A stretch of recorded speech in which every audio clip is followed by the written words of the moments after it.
Alhamdulillahirabbil alamin. Pada malam berbahagia ini kita bisa kumpul di sini. Selawat dan salam kita sampaikan kepada baginda Rasulullah sallallahu alaihi wasallam. Allahumma salli ala sayyidina Muhammad wa ala alihi wa sahbihi ajma'in. Bapak Ibu yang dirahmati Allah Subhanahu wa taala, marilah sama-sama kita dengarkan pengajian yang akan disampaikan oleh guru kita berkaitan dengan mengenal akidah Ahlussunnah wal Jamaah, yang mana belakangan ini istilah ini menjadi polemik di tengah masyarakat yang sebenarnya dua abad sebelum ini ke belakang itu tidak pernah menjadi polemik, tidak ada yang mempertentangkan antara sesama Ahlussunnah wal Jamaah atau klaim-klaim sepihak dari umat bahwa dia adalah yang disebut sebagai Ahlussunnah wal Jamaah. Tapi di dalam 2 abad terakhir ini khususnya ada sebagian daripada kita yang mengklaim bahwa dia adalah yang paling Ahlussunnah wal Jamaah, sementara yang lain bukan termasuk Ahlussunnah wal Jamaah atau kurang ke Ahlussunnah wal Jamaahnya. Maka dari itu pada malam hari yang berbahagia ini kita dengarkan dari guru kita siapa sih sebenarnya Ahlussunnah wal Jamaah. Untuk tidak memperpanjang kalam, marilah sama-sama kita dengarkan pemaparan dari guru kita Abuya Ar-Razi Hashim. Kepada beliau waktu dan tempat kita persilakan. Assalamualaikum warahmatullahi wabarakatuh. Waalaikumsalam. Alhamdulillah wassalatu wassalamu ala sayyidina Rasulillah. Ba'du.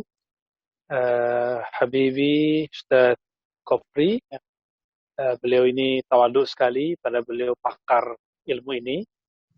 Ustaz Kopri ini kan khirij, alumni Al-Azhar ya. Dan kullu azhari, setiap azhari itu mesti berakidah sunnah. Al-sunnahnya sangat tertata baik. Tapi mungkin karena beliau ingin berbagi tugas ya. Dan memang kita harus berbagi. Innamal mu'minuna ikhwah, orang beriman itu bersaudara. Ya. Baik, kenapa kita masih perlu membahas akidah Ahlussunnah? Nanti insya Allah ke depan Ustaz Kopri kita akan membedah dari yang basic aja dulu ya, Aqidatul Awam. Jadi kajian kitab Aqidatul Awam, tapi hari ini, malam ini pengantar ke sana. Mengenai siapa Ahlussunnah, sanad Ahlussunnah, kemudian pengantar terhadap hukum akli, hukum adi, hukum nakli, insya Allah. Insyaallah. Itu yang akan kita bahas malam ini. Jadi, manhum Ahlussunnah, siapa sebenarnya Ahlussunnah? Saya pernah menyampaikan bahwa guru kami, Syekhina wa Syekhina, jadi beliau ini guru dari guru saya, tapi alhamdulillah saya juga beruntung berguru kepada beliau, Sayyidi Syekh Hasan Hitu, ya, Muhammad Hasan Hitu. Beliau ulama Suria yang tinggal di Frankfurt, ya, ngajarnya di mana-mana, ngajar di Saudi, ngajar di Kuwait, dan ngajar juga di negara kita ini. 2006, alhamdulillah itu pertemuan yang sangat luar biasa bagi saya, bersejarah. Ngaji ke beliau diuji dulu ya. Kebetulan ujian ke saya, pertanyaannya, kamu belajar apa? Saya jawab, saya belajar kitab sunnah. Gak ditanya apa-apa lagi, cuma tanya, bab apa sekarang yang pelajari? Saya jawab dengan ala kadarnya, lalu lolos. Sedangkan yang lain ada yang diuji dengan hafalan alfiahnya. Nah, ini berkah belajar sunnah. Jadi ketemu guru-guru ahli sunnah, gak diuji aneh-aneh. Waktu itu kalau diuji alfiah, ya kacau juga ya, karena saya nggak hafal alfiah di waktu itu. Sekarang kita bukan umur menghafal, tapi umur memahami. Ya. Jadi nanti seumuran kita yang hadir ini, yang join ini, tidak usah kemudian sibuk menghafalkan teks Al-Quran. Hafalkan, kalau mau menghafal Quran aja yang dihafalkan. Selain itu cukup dipahami, diamalkan. Karena umur hafalan kita sudah lewat. Jadi kalau mau sibuk istighal bil hifzi, ingin minat menghafal, hafalkan saja kalam Allah yang sudah dijamin oleh Allah Subhanahu wa taala. Jadi siapa Ahlussunnah? Kan di Quran nggak ada kalimat Ahlussunnah. Ada nggak di Quran Ahlussunnah? Nggak ada lafaz itu di Quran. Di hadis nggak ada juga eksplisit. Kecuali hadis dhaif Dailami, ya, Tabrani. Ternyata kalimat Ahlussunnah itu sama dengan ahlul hadis, ahlul tafsir, tapi ingin menjelaskan pewaris Nabi. Ini berlaku nanti ke ilmu tasawuf, ilmu tajwid. Semua ilmu ini tidak ada namanya di zaman Rasulullah, tapi kemudian dia menjadi ada namanya, barangnya sudah ada di zaman Nabi Sallallahu Alaihi Wasallam. Sekarang banyak orang yang mengaku pakar ini, tapi ternyata ilmunya bukan ini, ya itu banyak juga ya. Nah, manhum ahli sunnah, maka siapakah mereka ahli sunnah? Jawabannya sederhana. Cukup menggunakan hadis Imam Tirmizi, Abu Dawud, dan Imam Ahmad ya. Suatu kali Nabi Shallallahu Alaihi Wasallam menyebutkan tentang perpecahan umat. Ya. Apa kata Nabi? Tataftariku ummati ala 73 firqah. Umatku akan terpecah menjadi 73 firqah. Ya. Kulluhum finnar illa firqah wahidah. Semua masuk neraka, artinya mereka mampir dulu ke neraka tapi tidak kekal, kecuali satu firqah. Kecuali satu firqah. Lalu kemudian Nabi Shallallahu Alaihi Wasallam bertanya, Man hiya ya Rasulullah? Siapakah itu wahai Rasulullah Shallallahu Alaihi Wasallam? Sebentar ya. Baik. Lalu Nabi Shallallahu Alaihi Wasallam menjawab, ya, ma'ana alaihi wa ashabi. Ya. Yang mana aku ada di atasnya, alaihi wa ashabi, dan juga sahabatku. Maksudnya apa? Kelompok yang mempunyai hubungan dengan Nabi Shallallahu Alaihi Wasallam, hubungan pemikiran, hubungan sanad keilmuan. Ini yang disebut ma'ana alaihi wa ashabi. Karena Nabi mengatakan ini di hadis Imam Tirmizi, maka karena semua kelompok ingin menjadi pewaris sah Nabi, semua kelompok hari ini mengatakan kamilah yang ikut Nabi, kamilah yang ikut sahabat Nabi. Semua kelompok. Nah, lalu gimana cara untuk menyelesaikan masalah ini? Lebih mudah lagi. Kenapa lebih mudah? Coba kalau ada orang ngaku keturunan Rasulullah, gimana cara menyelesaikan masalahnya? Itu mudah sekali. Caranya adalah minta dia membuktikan bahwa dia mempunyai silsilah secara biologis kepada Nabi Sallallahu Alaihi Wasallam. Nah, hal yang sama kita bisa pakai, kita gunakan kaidah ini. Ketika ada orang ngaku ahlu sunnah, kita tanya, mana silsilahmu pada Rasulullah SAW secara keilmuan? Kalau dia jawab, oh zaman gini nggak perlu pakai sanad, nah udah ketahuan dia bukan ahlu sunnah. Ya. Orang fisik ngaku Habib aja harus punya silsilah keilmuan, nasab, ya, sanad. Masa untuk hal yang lebih urgen, yaitu tentang akidah, tentang pemahaman, terus nggak punya sanad. Oh Ustadz, kita kan buku-buku sudah dicetak semua. Tahu dari mana pemahaman saya, kita semua benar? Oh Ustadz, kita kan sudah bisa baca Quran tanpa guru, hadis tanpa guru. Loh, lupa bahwa dulu sebelum baca Quran, kita berguru dulu baru bisa baca Quran. Oh, ya kan? Giliran baca Quran butuh guru. Kenapa giliran memahami Al-Quran nggak punya guru? Itu cerdas atau keblinger? Nah, ini yang logika ini kemudian nggak jalan. Jadi ngaku berakal, ngaku pinter, tapi keminter, kata orang Jawa ya. Untuk baca Quran perlu guru, tapi memahami Quran langsung aja ke tafsir. Nggak bisa begitu ya. Untuk untuk mendapatkan ilmu-ilmu kepakaran kimia, biologi, dokter harus sekolah. Masa belajar hadis, ngaku ahli hadis, tapi nggak sekolah, nggak ngaji, nggak talaki kepada ahli ilmu. Ini mustahil. Dan ini yang terjadi di zaman sekarang. Jadi kalau ada teman-teman pasti pusing ini. Semuanya ngaku ahli sunnah. Gampang. Tanya aja gurunya siapa, nyambung nggak dengan Rasulullah. Keilmuannya ya. Dan biasanya kami di luar ya, beberapa sahabat-sahabat kita nanya tentang sanad itu, tapi sebelum nanya biasanya saya udah kasih duluan. Daurah-daurah al-sunnah kita biasanya ijazahkan sanad silsilah keilmuan kita dari bulan sampai kepada Imam Ahlus-Sunnah. Waktu di Pekanbaru kita ijazahkan, waktu itu Ustaz Kopri masih di sana ya, ijazahkan ke kawan-kawan sanad Ahlus-Sunnah dengan jalur Imam Asy'ari.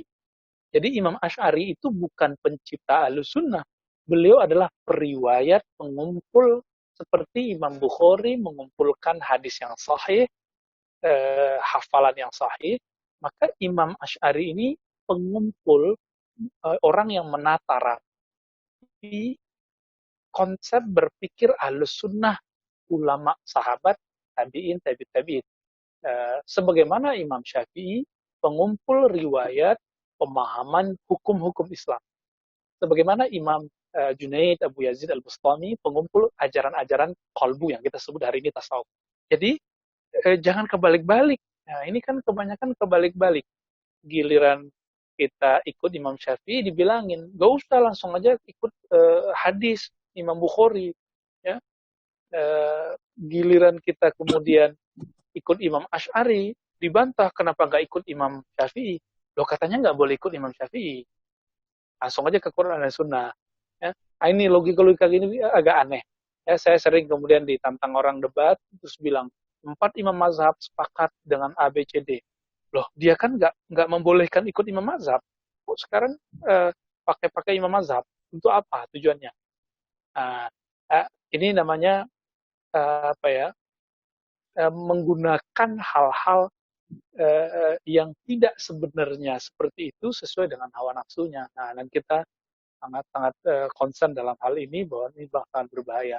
Itu alasannya kenapa saya kemudian kembali lagi membuka kajian-kajian akidah yang tadi saya sempat sudah tidurkan ya, saya anggap tidur sudah selesai. Di kampus sudah selesai, di pesantren kita sudah beres, tapi ternyata di masyarakat belum beres ya. Nah, maka kami kemudian setelah istikharah, minta musyawarah dengan guru-guru, kemudian kita memberanikan diri untuk maju ya. Dan perlu diketahui ya, secara sanad pemikiran, ini bukan sanad ijazah ya, pemikiran saya S1, S2, S3 pemikiran Islam.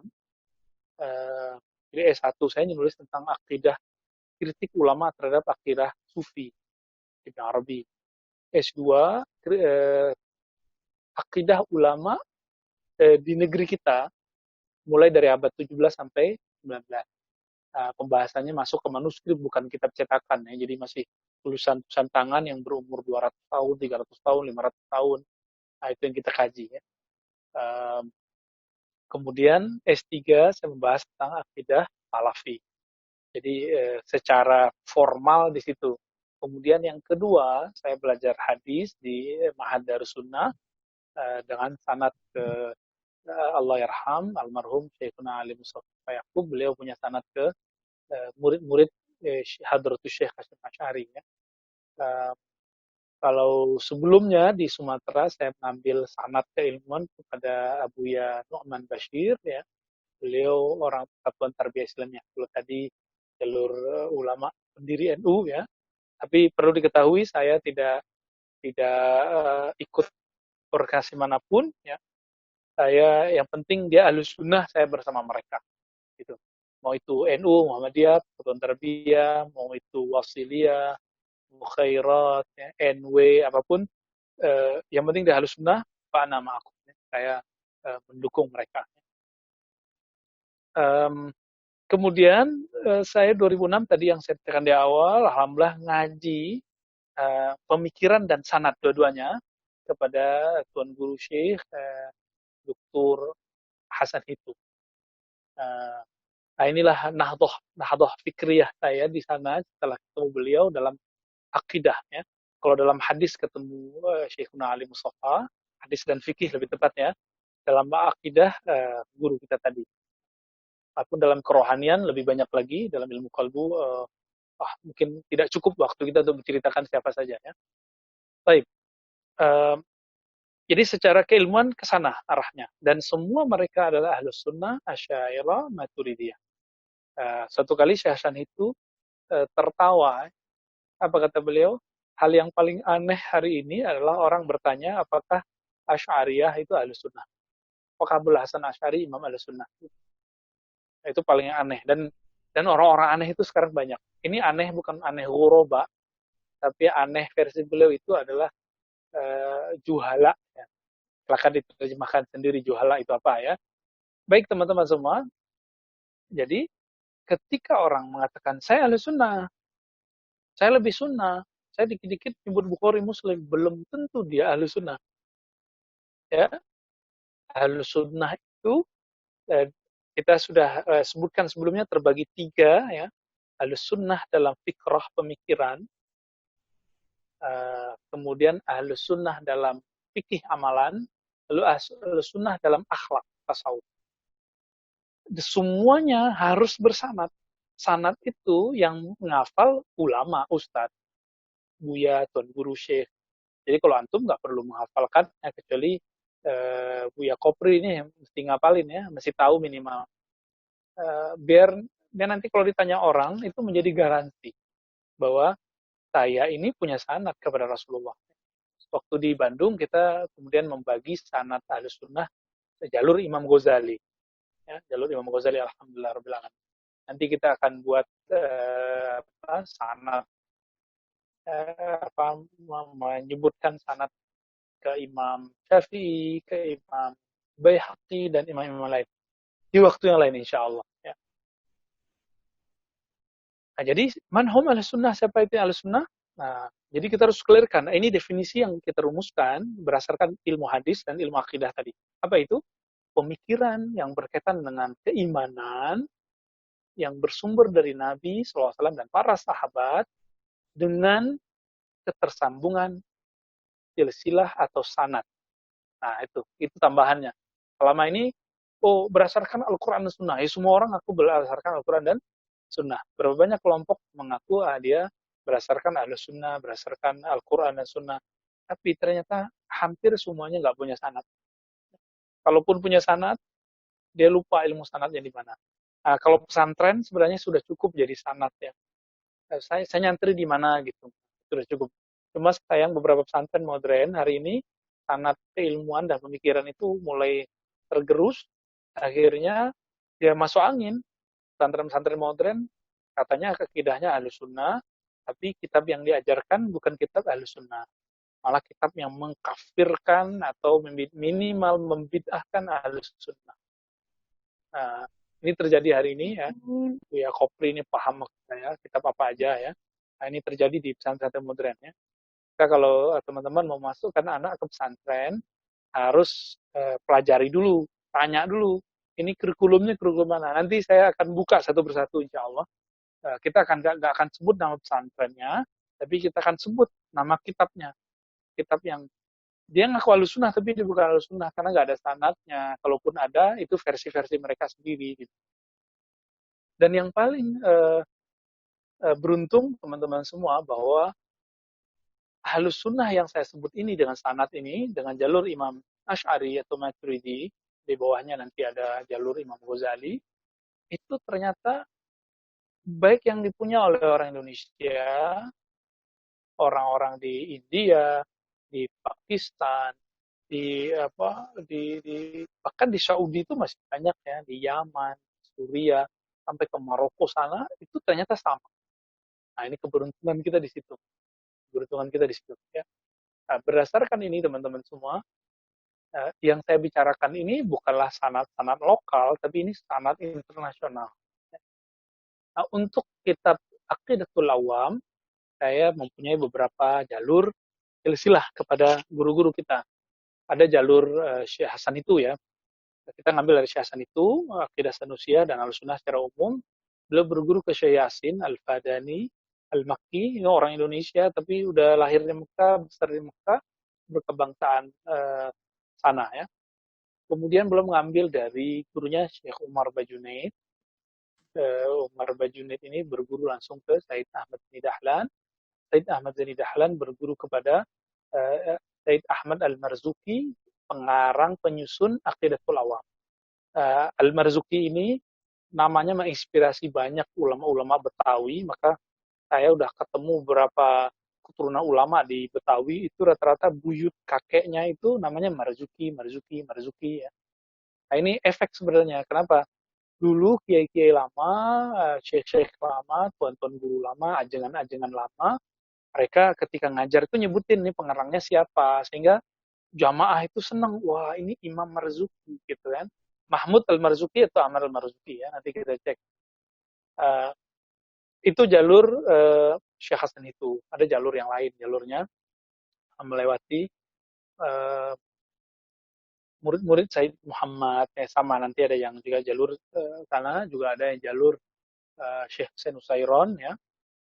Kemudian juga ada jalur, saya tertarik menyebutkan jalur Indonesia, khususnya karena saya dulu waktu kecil ngajinya kepada ahli kiraah di Padang, maka saya sebut sangat.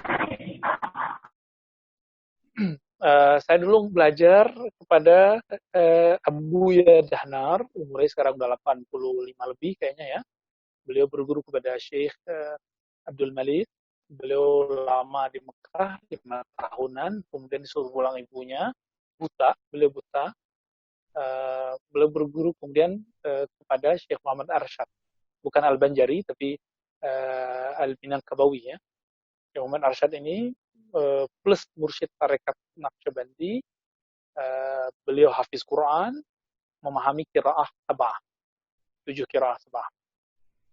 Kemudian beliau ngambil dari ayahnya yang berumur 150 tahun, Syekh Abdurrahman Al-Batuan Qari, ya, Al-Minangkabawi. Beliau langsung ketemu dengan mu'alif ini, kitab ini, yaitu Al-Imam Al-Marzuki, ya, Sayyid Al-Marzuki. Jadi teman-teman semua, ini beberapa jalur, masih ada jalur-jalur yang lain, bahwa akidah kita Ahlussunnah, dan ini bukti, ya, kita punya standar. Nanti beliau nyambunglah kepada Imam Sanusi, Imam Ghazali, langsung ke Imam Asy'ari, nanti nyambung. Di lain waktu kita sebutkan sanadnya, atau nanti saya kirim ke Buya Kopri, insya Allah, ya. Insya Allah. Nah, ini sanad, ya. Kalau nggak sempat baca kan nanti di recordnya bisa diulang, ya, silakan nanti diulang. Kenapa perlu bersanad? Hari gini kok perlu bersanad? Iya, sanad itu jaminan kebenaran. Sanad itu jaminan originalitas. Sanad itu jaminan orang akan berbicara hati-hati. Nah, ini yang dikatakan oleh Al-Imam Al-Hafiz Al-Nasik Al-Zahid Ibn Al-Mubarak. Laula al-isnad, kalau bukanlah karena orang punya sanad, punya ijazah, punya guru, laqala man syaa ma syaa. Maka siapapun akan berkata sesukanya. Aku di Ahlussunnah. Cukup dengan mengatakan ini riwayat Bukhari, Muslim, dia jadi Ahlussunnah? Tentu tidak, ya. Dengan saya pakai kopiah, saya pakai begini, pakai baju koko, celana jingkrang, pakai sarung, pakai kamis, saya jadi Ahlussunnah? Belum tentu, ya, belum tentu. Itu baru meniru penampilan ulama Ahlussunnah, belum tentu Ahlussunnah. Jadi Ahlussunnah itu fikrah, pemikiran, amalan, fikih, yang ketiga rohani. Nah, oleh karena itu disebutlah ada tasawuf Ahlussunnah, ada yang tidak Ahlussunnah. Ada fikih Ahlussunnah, ada fikih Ahlubidah. Ada akidah Ahlussunnah, ada akidah Ahlubidah. Ini memang begitu. Jadi jangan heran nanti kalau ketemu dia ngaku Ahlussunnah, tapi ternyata nggak benar. Nah, berarti sanadnya nggak ada. Dia ngaku benar, ternyata menyimpang. Itu terjadi. Kenapa? Qala man syaa ma syaa. Siapapun akan ngomong sesukanya kalau dia tidak punya silsilah. Ketika ahli pemikiran menerima pemikiran gurunya, ahli amal menerima amal gurunya, ahli qalbu menerima kerohanian gurunya. Begitulah sampai kepada zaman Rasulullah. Dan ini nggak mungkin didapat dari kitab, teman-teman semua. Kitab itu nggak ada nyawanya, ya. Maka dulu ketika Syekh Hasan itu mensyarah satu akidah kepada kami, lalu sampailah beliau menceritakan tentang beliau ngaji kitab Tahawi dulu di Mesir, ya, karena beliau Azhari juga, satu S2 S3-nya di Al-Azhar. Lalu beliau mengkritisi salah satu pensyarah kitab, penjelas kitab. Dikritisi oleh orang, masuk kitab ini dikritisi, ini kan imam. Apa jawaban seorang syekh di Al-Azhar tersebut? Hal tusaddiquni wa ana hayy wa hal tukazibuni wa ana hayy wa tusaddiqu wa huwa mayyit. Apakah kamu percaya pada kitab itu pada pengarang itu mati, tapi nggak percaya kepada aku sedangkan aku masih hidup? Gitu. Sanadmu jelas, gitu. Nah, kalau di Mesir itu mungkin Buya Kopri pernah ngaji, ya, kepada Sidi Syekh Hasan Syafi'i, ya. Pernah, Ustaz, ya? Pernah. Alhamdulillah. Nah, itu luar biasa itu. Nah, kalau generasi yang sudah agak lebih muda lagi, tapi di atas kita juga umurnya, itu Syekh Said Fodah. Ya. Syekh Said Qoda ya. Ada Syekh Anas juga di Suriah. Kalau Syekh Qoda itu di mana namanya? Yordan ya. Nah, teman-teman semua, ini jadi setiap kali muncul orang yang ngaku ahlu sunnah tapi palsu, akan Allah kirim ahlu sunnah yang asli. Allah akan bangkitkan ahlu sunnah. Inilah salah satu makna dari inna nahnu nazzalna dzikra wa inna lahu lahafizun. Jadi ayat ini tidak hanya jaminan terhadap huruf teks Quran, tapi juga isi Quran. Sesungguhnya kami yang menurunkan zikra. Kenapa digunakan zikra bukan Quran? Karena isinya Al-Quran adalah zikra. Zikra peringatan. Maka peringatan itu ada dalam sifatnya pemikiran, fikrah. Ada yang sifatnya amalan, fikih. Ada yang sifatnya kolbu, sentuhan kolbu. Kajian-kajian tasawuf. Nah, Allah sendiri yang jaga. Setiap kali ada orang ngaku jadi mursyid, Allah akan tunjukkan dia ini benar atau tidak. Maka dimunculkanlah mursyid yang sahih, mursyid-mursyid dajjal-dajjal teri ya. Ahli fikih yang beneran sama ahli fikih ya dajjalun ya. Ahli akidah yang sahih dengan akidah dajjalun. Apa arti dajjal? Pembohong. Ya, dia nggak pernah ketemu Nabi, tapi merasa paling mewarisi ajaran Nabi. Ya. Kita kita karena punya sanad, kita boleh bilang saya yakin saya Ahlus Sunnah.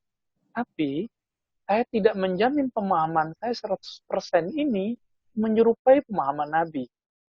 Gitu kita. Kenapa kita katakan ini?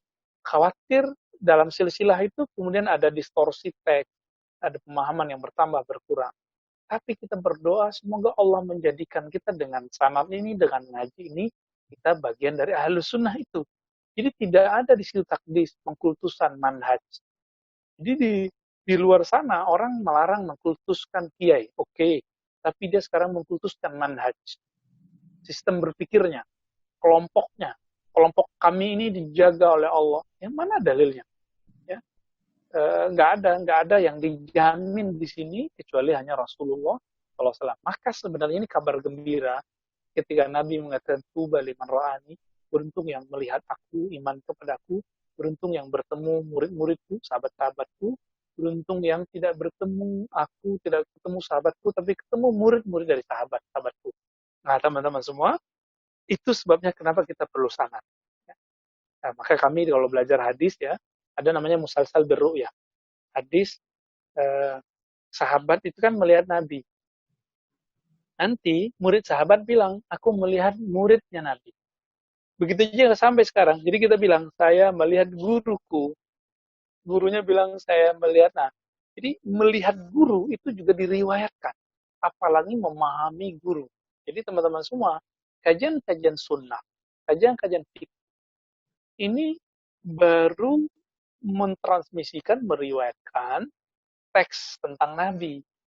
Di zohir-zohirnya Nabi. Tapi pemikiran Nabi, ini harus belajar akidah. Pakai Bukhari Muslim aja. Sebenarnya kalau antum itu sangat menguasai ilmu akidah, pakai Sahih Bukhari cukup. Karena di Sahih Bukhari ada kitab Al-Iman. Tapi karena di kitab Al-Iman itu lebih banyak hadisnya daripada kaidah-kaidah yang ditulis, khawatir bingung. Nah, disitulah kemudian peran Imam Abul Hasan Asy'ari, Imam Maturidi, Imam Tohawi untuk mengumpulkan inti-inti dari akidah Ahlussunnah wal Jamaah itu.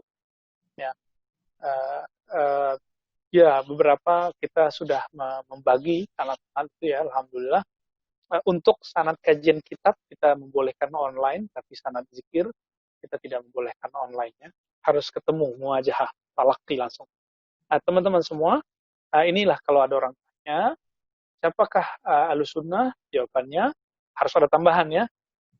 Setiap kelompok yang mengikuti Nabi dan sahabat Nabi dengan sanad yang sahih. Sahih itu ya silsilahnya nyambung, guru-gurunya benar gitu ya. Tidak hanya ngaku-ngaku ya. Nah, jadi sederhananya begitu ya. Dan insya Allah, alhamdulillah juga guru-guru kita semua yang kita temuin tadi dan sebutkan tadi itu mempunyai sanad-sanad keilmuan yang bersambung kepada Rasulullah Shallallahu Alaihi Wasallam. Ya. Nah, itu perihal pertama yang wajib saya sampaikan teman-teman semua. Lalu kenapa? Tadi kita ulang lagi ya. Kenapa Asy'ari? Kenapa Maturidi? Kok nggak Syafi'i? Kok nggak Bukhari? Nah, saya ulang lagi. Kenapa Imam Asy'ari? Karena Imam Bukhari bukanlah periwayat ilmu akidah. Imam Syafi'i bukanlah pengkoleksi ilmu akidah, walaupun mereka punya itu. Nah, jika Imam Bukhari meriwayatkan teks yang sahih, hadis yang sahih, Imam Syafi'i hadis atau pemahaman fikih yang sahih, Imam Asy'ari Maturidi adalah pemahaman ayat-ayat Allah, sifat-sifat Allah yang sahih. Nah, ada ayat-ayat dia sahih Bukhari, tapi kalau antum cuma basic bahasa Arab dasar, atau ada sahih di sahih Muslim, kalau pakai bahasa Arab dasar itu bisa kafir. Maka di situ diperlukan ilmu akidah. Contohnya, saya sudah pernah bahas ini di beberapa tempat. Allah berfirman dalam hadis qudsi, "Maritu falam ta'udni." Aku sakit, kok engkau tidak jenguk aku, wahai hambaku? Si hamba bertanya, "Wah, ya Allah, bagaimana mungkin engkau sakit? Kan engkau Tuhan, engkau Rabb, pencipta alam semesta." Ini hadis sahih Muslim. Lalu Allah Subhanahu wa taala memberikan jalan keluar. Nah, sebelum sampai ke sana teman-teman, kalau ada seseorang meyakini Allah sakit, dia kafir atau mukmin?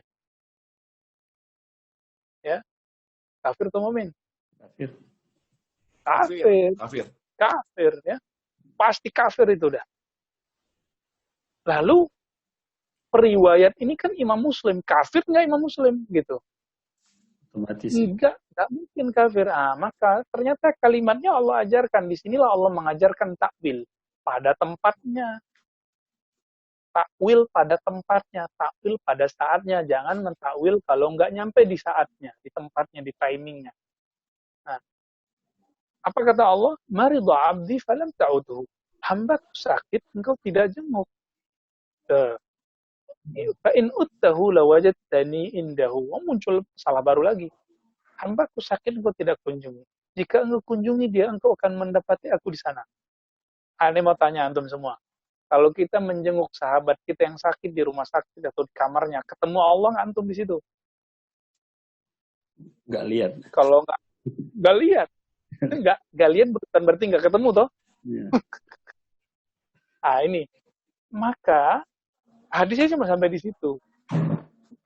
Guru kita Syekh Hasan itu bilang, berdasarkan ini, maka takwil jadi wajib. Nah, inilah peran Imam Asy'ari. Maka Imam Asy'ari ini kan sering dibentur-benturkan dengan kitab Al-Ibanahnya. Orang lupa. Imam Asy'ari, orang itu nulis kitab. Kayak saya nulis Tohawi, nulis disertasi, nulis buku As-Salafi, itu ada background di belakangnya. Ada sebab, ada kronologis. Imam Asy'ari itu nulis Ibanah untuk ulama, untuk masyarakat di Baghdad. Yang notabene kebanyakan ahli hadis. Sedangkan kalau orang-orangnya bukan ahli hadis, maka beliau nulisnya kitab yang lain, Al-Luma, ya. Banyak sekali, lebih dari 200 karya beliau yang ditulis oleh Imam Ibnu Furaq. Banyak sekali. Kebanyakan judulnya Ar-Raddu ala al-Mu'tazilah, Ar-Raddu ala al-Tubai, Ar-Raddu ala fulan, kritik terhadap fulan. Ya, itu banyak sekali. Nah, teman-teman semua, disitulah beliau menempatkan mana yang harus ditakwil, mana yang tidak. Nah, coba kalau bilang, nggak boleh ditakwil. Kalau Allah bilang dia sakit, ya sakit. Ya, orang ini berbahaya. Ini karena ngajinya langsung ke teks. Tidak langsung ngaji kepada ahli teks.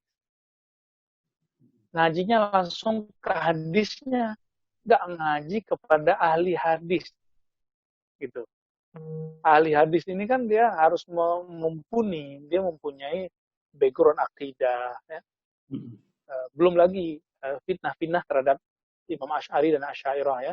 Imam Asy'ari ini dituduh dibuat cerita palsu dongeng oleh kawan-kawan kita bahwa beliau hidupnya 3 masa. Mu'tazilah, Kullabiyah, Sifatiyah yang jadi Asy'ariyah sekarang, kemudian jadi Salafi. Kan lucu tuh. Ya. Lucu ya. Yang paling kenal Kiai Ali Mustafa, Imam Besar Istiqlal yang lama siapa? Ya muridnya. Salah satu muridnya saya, misalnya gitu. Maka saya sangat kenal beliau. Bagaimana murid-muridnya lain itu bisa dikonfirmasi. Tanya ke kawan saya Ustadz Ubaid, ya, Ustadz Sofin. senior saya Ustadz Andi, Ustadz Syarif. Itu kalau tanya ke mereka, ada kelas kita Ustadz Asfi ya, tanya ke mereka, sama cerita kami. Jadi yang kenal guru siapa? Murid. Sekarang ada musuh ngomongin seorang guru. Dipercaya nggak sama murid-murid? Tentu tidak. Karena sanadnya nggak ada. Nah ini kenapa? Al-ihtimam bil isnadnya, mementingkan sanad itu penting. Itu hal-hal yang doruri. Di zaman ini bagi saya sangat darurat. Jadi saya berharap nanti Buya Kopri juga mulai membuka-buka kembali lah ya ilmu ini, karena orang semua ngaku Ahlussunnah hari ini. Kita nggak bisa bilang saya tamatan UIN, saya tamatan pesantren, saya tamatan Azhar, nggak cukup. Kita buka aja ya. Bukan sok-sok ahli sanad, enggak. Tapi ini udah zamannya. Zaman pembeda antara tentara Dajjal dengan tentara Mahdi, kira-kira begitu. Ya. Nah, teman-teman semua, Imam Asy'ari ini kemudian sering dibentur-benturkan dengan imam-imam terdahulu.